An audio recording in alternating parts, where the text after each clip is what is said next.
I'm Mark Cooper. I'm the president and founder of PKI Solutions. And today we're going to be focused on identifying and spotting threats with PKI Spotlight.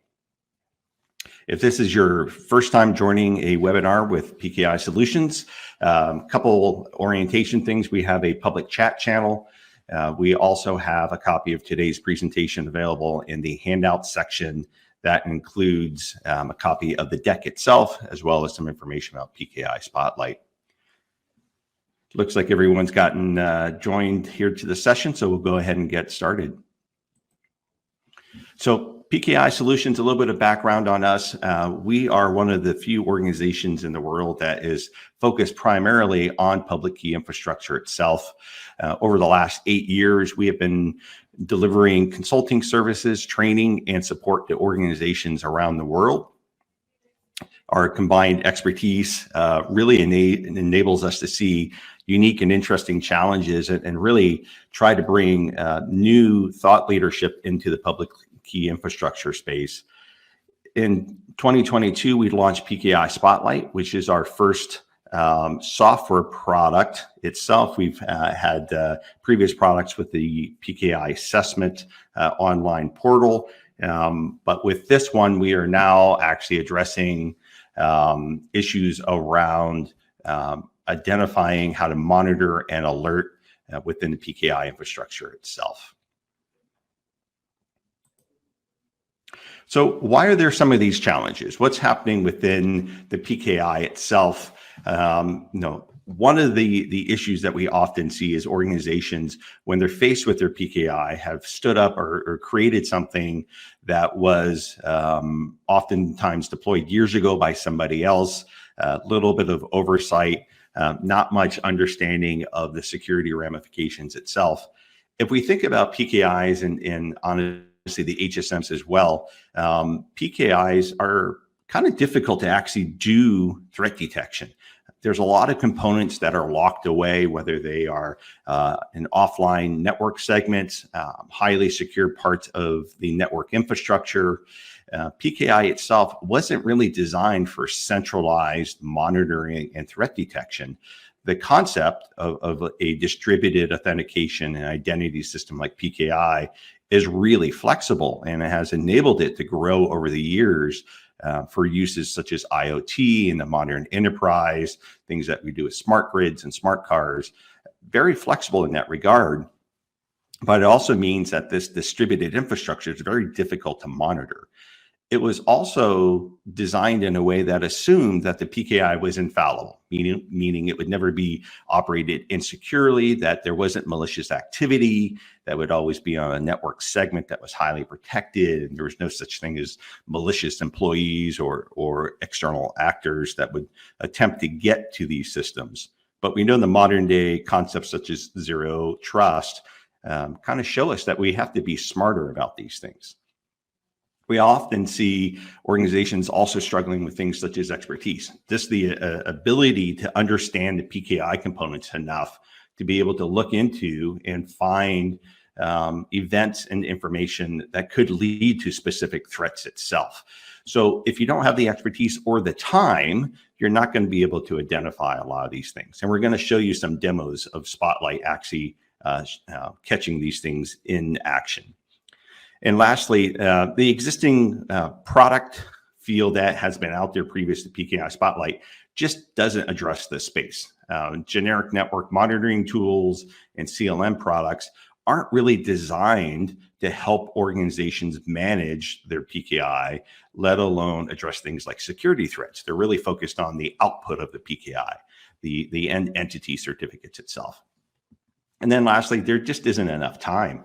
Now, I think this is a function of a lack of tools, a lack of expertise, too many other competing areas, and an assumption that the PKI itself is secure if it's up and running. We think that there's many more things that should be addressed. This is how we see the world today when it comes to PKI tooling. The focus today has been around things such as mobile devices, certificate lifecycle, device automation. But what they're not providing from a tooling perspective is all the other infrastructure related components, things relating to staffing and expertise, availability, best practices, and vulnerabilities. And that's going to be our focus today, is just talking about this one of many areas of PKI vulnerabilities. If you haven't had a chance, we've released some other videos on our YouTube channel around availability, resilience, as well as security posture management. So what are the threats? Before we jump into the demo and take a look at these specific scenarios, let's talk about why we should be concerned about PKI threats itself. And this is an area that I'm oftentimes very specific when I talk to customers as well as our internal team. When we talk about PKI threats, we're not necessarily concerned about general cybersecurity events or threats in the infrastructure. We're really wanting to focus and provide visibility of threats within the PKI itself. And the reason for that is if your PKI is insecure, if you don't have the ability to detect these threats and respond to them, you really wind up in a loss of assurance in the business level functions. So most organizations are thinking of business processes around Wi-Fi authentication, VPN authentication, data encryption. All of these things are dependent on a secure PKI itself. The other reason that these threats are there is that they are hard to spot. These distributed systems each have their own event logs. They have their own way of writing information. And many times you have to connect these pieces of information to show what is happening. You have to show how some anomaly on one server impacted a server somewhere else to bring it together. Now, we're certainly in the infancy of bringing this data together, and we have a lot of thoughts on how we can add more automated intelligence. But just knowing that this information is available and knowing how to spot it will make this process much easier. So what are some of these threat types? Well, we classify them into four things. One is a malicious configuration. Someone is purposely trying to affect the PKI itself by changing a configuration, changing a property, changing a behavior of the PKI itself for some malicious gain, whether that is tried to enable lateral movement within the organization, promotion to a higher privileged level, affecting what types of things can be issued or how checking is being done in the environment, is an actor, whether that's an external actor or a malicious employee making some type of a change. The other one is misissuance, something that is being issued a identity or encryption certificate that shouldn't. Wrong property, wrong information, insufficient identity proofing, something that didn't necessarily change the configuration, but wound up with a certificate that they shouldn't. The other one is accidental actions. Sometimes it's simply an administrator that doesn't realize what they've done. They went to make a template change. They followed some manufacturer documentation and they accidentally opened something up, misconfigured, turned something off that inevitably led to some type of a threat or enabled a future threat if left undetected. And then lastly, it's the well-intended ones. These are the ones that tend to be, we had an issue, we were in firefighting mode, we made a change that we can get up and running, and we've forgotten about it. A good example of this one is years ago, I was working with a city government and went in and was doing an assessment, and all of their revocation information had been expired. And I couldn't quite figure out initially why the PKI was even running if all of their CRLs were expired. And it wasn't until after some conversations that we finally figured out that a few years ago, they had an outage one day. And to get themselves up and running, they made a configuration change that was well intended. They turned off revocation checking so that their servers could continue to function. Well, they'd forgotten about it. And as a result, they were running in a very compromised state for many years. So it wasn't necessarily something that was done maliciously. It was actually a very well-intended thing to recover from a failure, but was never subsequently addressed. So let's talk a little bit about some of the things we're going to demo today in Spotlight.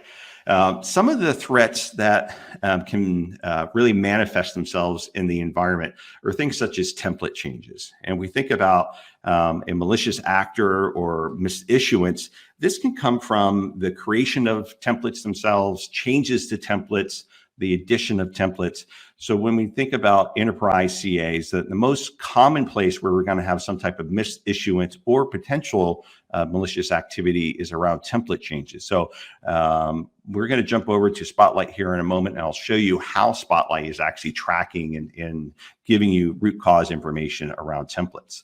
We're also going to talk about how a malicious actor could use revocation checking to actually circumvent some activity in your environment. So one of the things that Spotlight is able to do is actually alert when things such as revocation checking has been turned off within the PKI. If you're trying to remediate a scenario such as a potentially compromised CA, and you revoke that CA or maybe even a certificate that is maliciously issued, if revocation checking is not turned on, that's not going to provide you much benefit. So we're going to see that in action. We're also going to take a look at the CA security ACLs and see how you'll get real-time notification as well as visibility of changes to the CA permissions. We'll also show a scenario where we're going to add a rogue CA certificate to Active Directory, and we'll see that alerting within PKI Spotlight. And lastly, looking for unusual enrollment activity within PKI Spotlight. So with that, I'm going to jump over and share my desktop, and we're going to take a look at this in action. So bear with me here.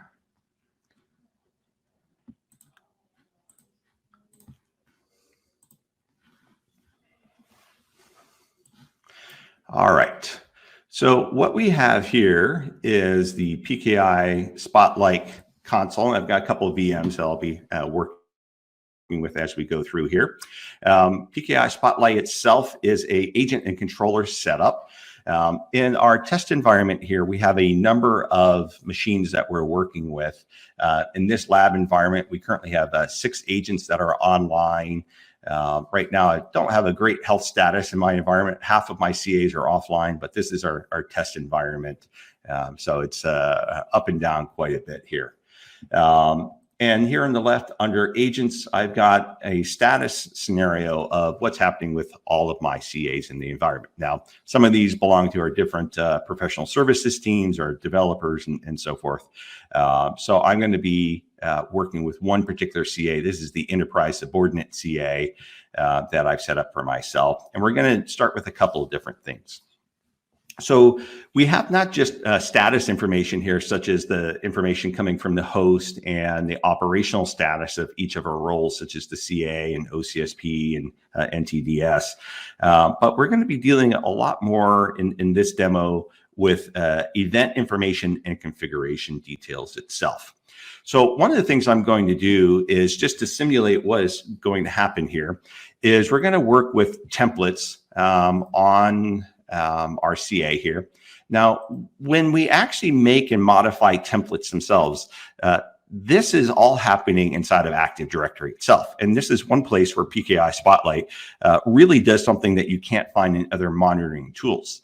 Now, the templates themselves are configured in the configuration context of Active Directory, and then they're added to the CA. And those are things that are happening inside of the Active Directory objects, but they're related to our CA, our virtual machine or physical machine itself. So in order to be able to correlate those events in Active Directory with our CA itself, you have to have software that's smart enough to know, hey, I'm not just looking at configurations in the registry on my CA, but also what's happening in Active Directory itself. So let's make a really nasty template for ourselves. So we're going to take our user one, we're going to duplicate this, and we're going to just do some real obvious things so that we can see this show up in our console. We're going to say supply this in the request. Anytime, and most of you probably know, if you set up a template that allows the subject name to be supplied in a request, you're really kind of opening yourselves up for security issues, because whoever can enroll for this can supply any name that they want, such as an enterprise admin, a domain admin. So for the purposes today, we're making this really obvious here. So we're going to call this a bad template example, just so that we have visibility. And then on the security itself, we're going to come in and set the permissions to enroll. So I've just done a couple basic things here. And now I have this template that exists in Active Directory. And if I come over to my CA and say new template to issue and bad template example. Okay. Now there's a few things that have happened. We've made changes in Active Directory. We've added this to our CA itself. Now let's see what we get over in PKI view. Or PKI view. You can see old habits never die. PKI Spotlight. Now, what I didn't necessarily change the status of anything, but there's a couple of things I'm going to be able to see. Now, because we're making changes in Active Directory, the latency of our agent versus the speed of demos is always a challenge, as I'm sure you can imagine. So we'll see what we've gotten in real time, and we may have to wait a moment for this to show up. Our expected latency is no more than 10 minutes at a time. So it really depends on where we are in that cycle itself. So a couple of things I can do. Let's come in and take a look at the template. Very lucky day. Let's look at this. So we can see here for our enterprise subordinate CA that there is a template that was added. So this template added bad template example. We can see that this was added onto the CA at this time. Now, the other thing that we're going to see in a few moments once the NTDS agent gets a chance to update is we'll actually see all the activities that we had in creating the bad template. Because the template being added to the CA itself was recognized locally on the agent, that was seen much, much faster than anything else. So we'll see that eventually show up here. I might even be able to trigger that here with a refresh, and we'll see if we have that data yet. Not yet. So we'll be able to see all of the information from a template perspective. And in fact, earlier today, I went through and did a mock-up of this. And in this case, I had created a template called copy of user, and we could see everything from the moment that the OID of the template was created. We can see we got a entry around the OID entry was added.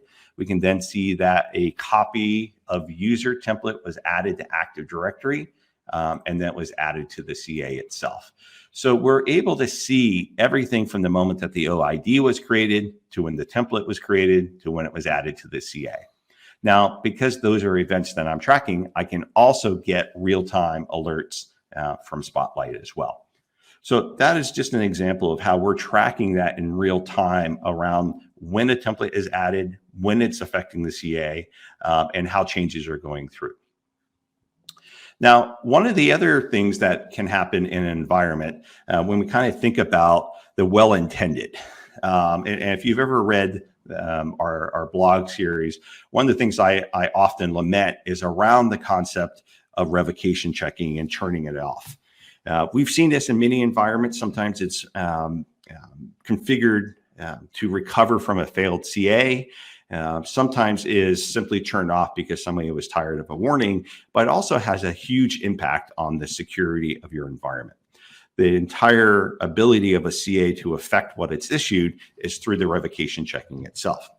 Now, in some environments, they have purposely turned off revocation checking. And here on my CA itself, we can see this CRL flag that we can change.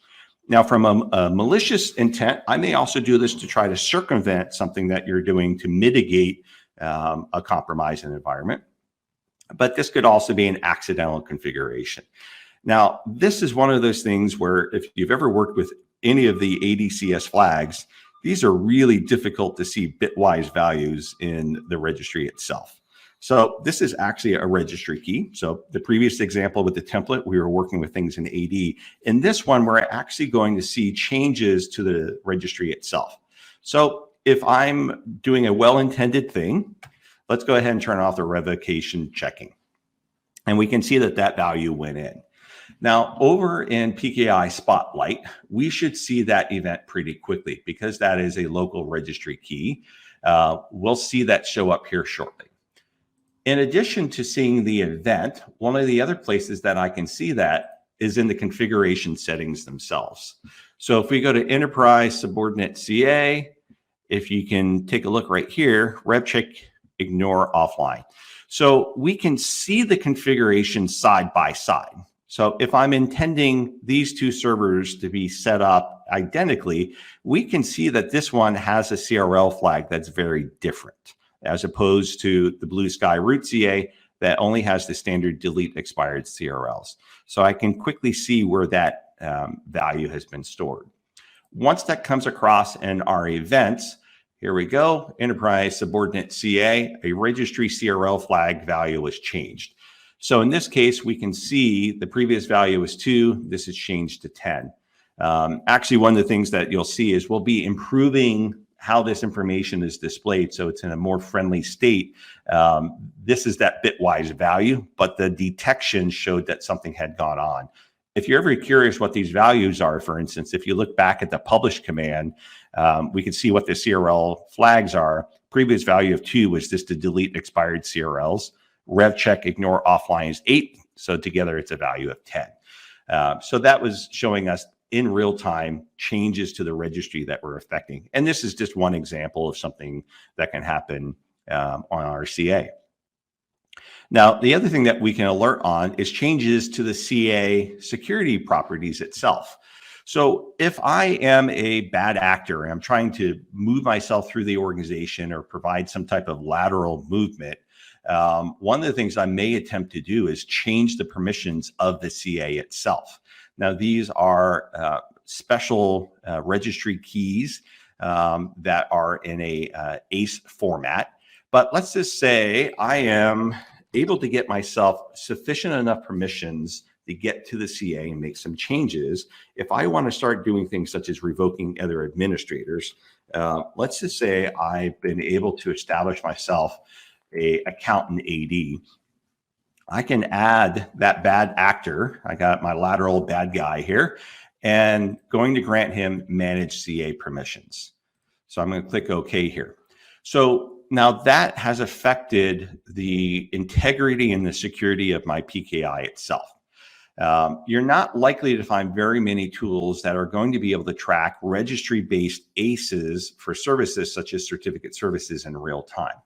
If I come back over to my events, I can now see in real time, enterprise subordinate CA, I can see that I've had changes on my ACE. So in this particular case, for my principal bad guy, was given allow permissions, manage CA. So if I had a email alert set up, I would have gotten a real-time notification the moment that that ACE was detected as changing.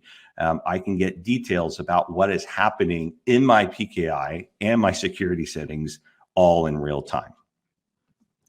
One of the other areas that your PKI can be affected, and really more broadly, is around the concept of rogue CAs. And rogue CAs can be anything from a well-intended self-signed certificate that was published to AD to facilitate some one-off appliance that maybe you don't have great visibility of.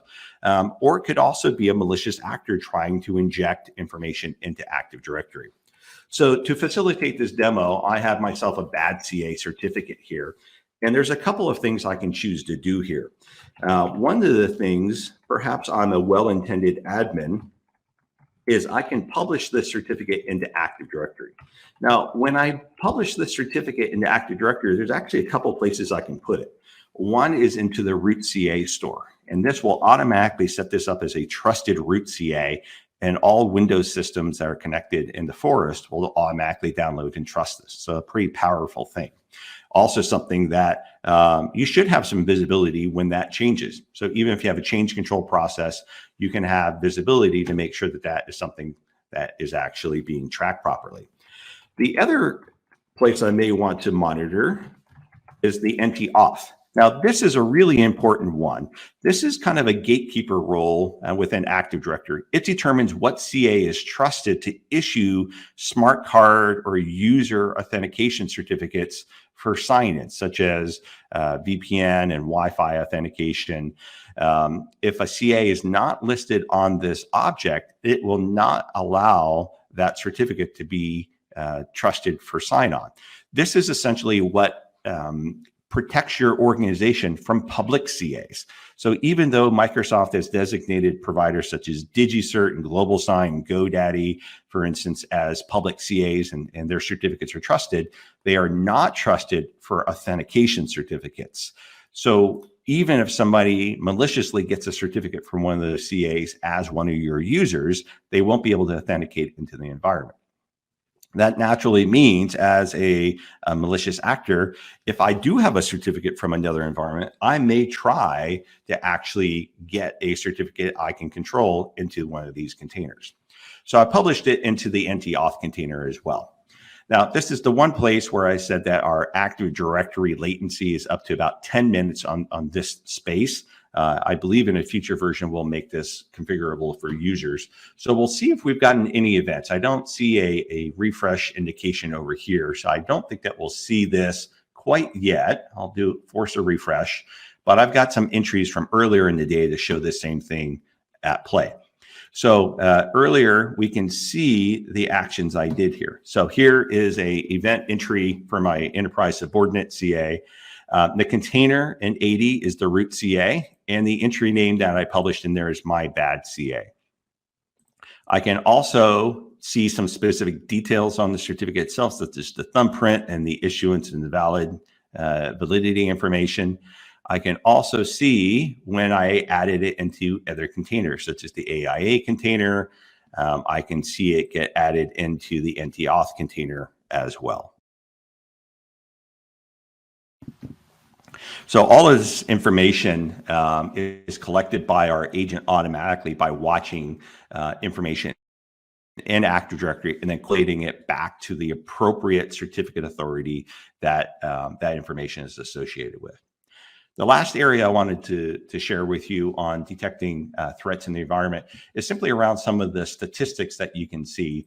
And if we come in and we take a look at our database counters, some of the information we're tracking is around the issuance, pending, revoked, failed, and denied.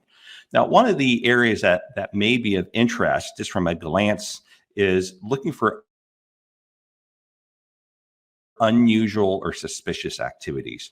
If we look at the legacy issuing CA, for instance, it's issued 2,370 certificates approximately, but has over 10,000 denied entries. Now, this could be a misconfiguration, but it could also be the sign of some malicious activity as well. So if this is a counter that was continuing to go up and I happen to glance over here, this would be something that I would want to get some visibility of to understand what's happening from an activity perspective.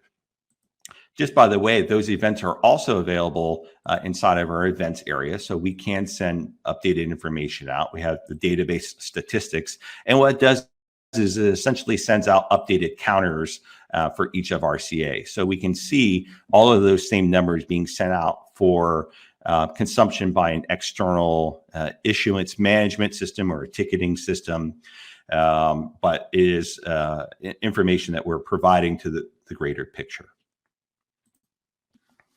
So let me jump back over to our deck here and show a couple more things.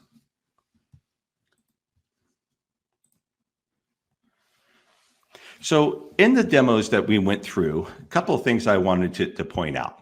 There's a number of different ways that threats can manifest themselves inside of the PKI. And we're really just at the infancy of detecting these things. We're monitoring events. We're looking for changes. These could be standard items that we're following. These could be malicious activities. As we add greater intelligence to that threat detection engine and have the ability to bring together more anomalies, we'll be able to provide greater intelligence around what is happening inside of the environment. But even with the information that we're providing, PKI Spotlight is exposing information that is just too difficult or hard for organizations to go out and find on their own today. With PKI Spotlight and threat detection itself, we see this as one of the 4 key areas of improving the overall management of your PKI itself. Looking for abnormal activity. It is always difficult when we're talking about configuration and changes inside of an environment. Is something malicious? Was it unintended? Was it misintended? Was it a well-intended configuration change? The intent is always the difficult signal for any type of security system to understand. As we add more information, we'll hopefully be able to solve some of that automation. If we see activity broadly in Active Directory, for instance, around several failed enrollment attempts that were preceded by failed login attempts, that's a little bit of a suspicious activity. Some account that hasn't been used for a while, suddenly has several bad password attempts, and then they signed in and got a highly privileged certificate. Well, that may be a very normal activity, but it's also some type of anomaly that should be detected and reported. So we hope to bring that information together to make it easier for organizations to have the confidence, not only in their identity and their data encryption systems, but also to know that their PKI is operating securely and as intended. So with that, if you have any questions or follow-up items, please do let us know. You can email us, info@pkisolutions.com. You can also get more information at pkispotlight.com. If anyone has any questions, I'm happy to stick around for a couple of minutes here. You can post them into the chat, or you can send them to us afterwards. Otherwise, this will be available on our YouTube channel shortly as a follow-up. And as I said, the handouts on the deck itself, as well as PKI Spotlight, will be available to you as well.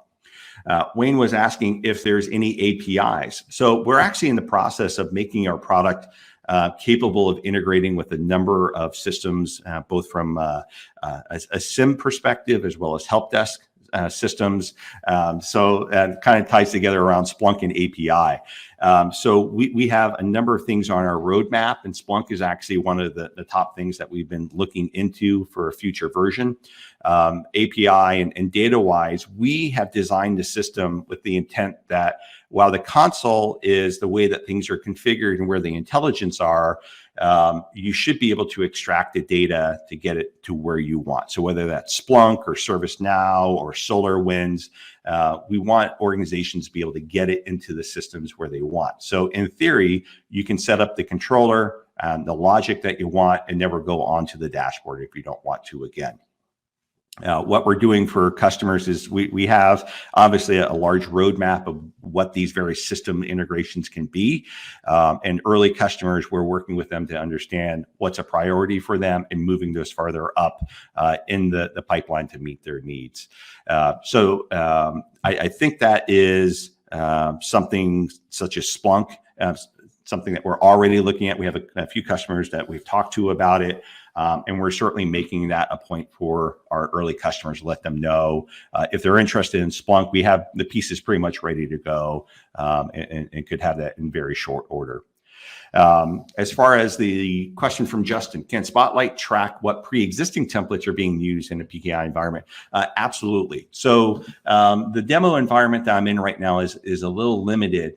But one of the things that we're able to do inside of the Active Directory container information itself is tracking things such as the root CA configuration container, the subordinates, the NT-auth. But one of the things that we're not exposing right now, but the developers are working on, is full details on the templates themselves. So you'll be able to see what templates are configured on CAs, how they're configured, and what properties are there. So obviously today around the demo of the threat profile, I really kind of focused just on the addition and changes to templates themselves. Kyle asked, can Spotlight monitor and notify you of CRLs soon to expire, if they've expired or if they failed to publish updated CRLs? So that's actually something that we get asked quite a bit. Yes, it's on our roadmap. We know for customers, oftentimes they're challenged for finding ways to monitor and track their CRLs. And that's certainly something that from a monitoring and alerting perspective that we should be able to do.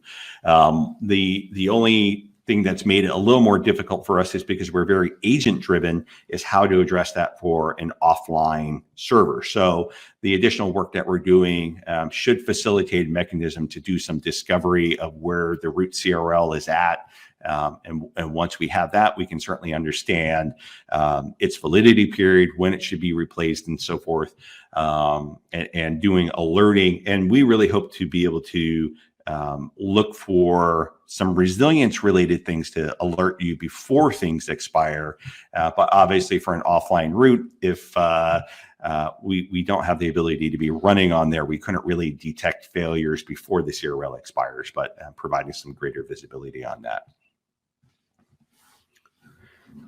Well, I appreciate the questions. I'm thankful everybody turned out. Hopefully that this was something that offered some new perspective on PKIs and some of the security threats that are out there.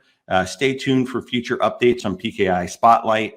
This is really just the beginning of what we see as part of our security intelligence and threat detection capabilities within PKI itself.